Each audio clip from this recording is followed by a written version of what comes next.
রাত থেকে খাবারের অভাবে আছে তাদেরকে আমরা তাৎক্ষণিকভাবে সংশ্লিষ্ট মেম্বারের বাড়িতে এখন খাওয়ানোর ব্যবস্থা করেছি। ময়মনসিংহের ধুবাউড়ায় বন্যা পরিস্থিতি আরও অবনতি হয়েছে। টানা বৃষ্টি ও পাহাড়ি ঢলে উপজেলার নিম্নাঞ্চল সহ পুরো উপজেলা পানিতে প্লাবিত হয়েছে।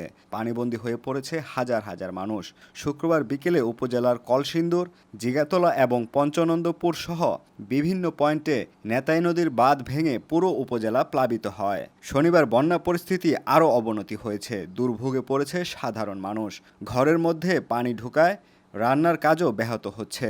মানুষের এত দুর্ভোগেও প্রশাসনের নেই কোনো ত্রাণ কার্যক্রম।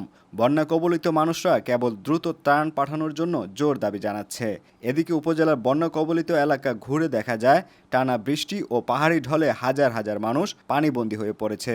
এ সময় উপজেলার ঘোষাইপুর গ্রামের আব্দুল কুদ্দুস নামের এক ব্যক্তির সঙ্গে কথা হয়।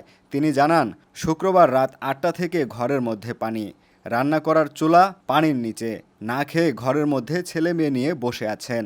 স্থানীয় আরেক বাসিন্দা আরিফ মণ্ডল বলেন, তাদের এলাকায় হাজার হাজার মানুষ পানিবন্দী। তলিয়ে গেছে হাজার হাজার একর আমন ধানের ক্ষেত, পুকুর ডুবে চলে গেছে লাখ লাখ টাকার মাছ। রাত থেকে বাড়িঘরে পানি থাকায় না খেয়ে আছেন লোকজন।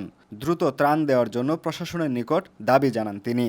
এ বিষয়ে কথা হয় গামারিতলা ইউপি চেয়ারম্যান আনোয়ার হোসেনের সাথে।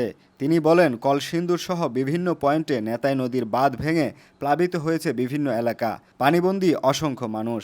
বিষয়টি ঊর্ধ্বতন কর্তৃপক্ষকে জানিয়েছেন। উপজেলা নির্বাহী কর্মকর্তা নিশান শারমিন বলেন, তিনি বন্যা কবলিত এলাকা পরিদর্শন করেছেন। ত্রাণ কার্যক্রম আজকের মধ্যে শুরু করার চেষ্টা করছেন বলেও জানান তিনি।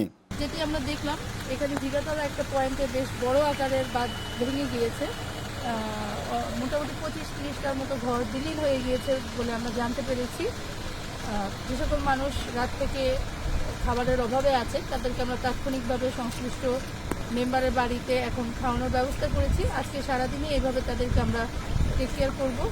আর পাশাপাশি জেলা থেকে আমরা যে সহায়তাটা পাচ্ছি এটা যাতে দ্রুত সাধারণ মানুষের মধ্যে পৌঁছে দিতে পারি সেই ব্যবস্থা করছি।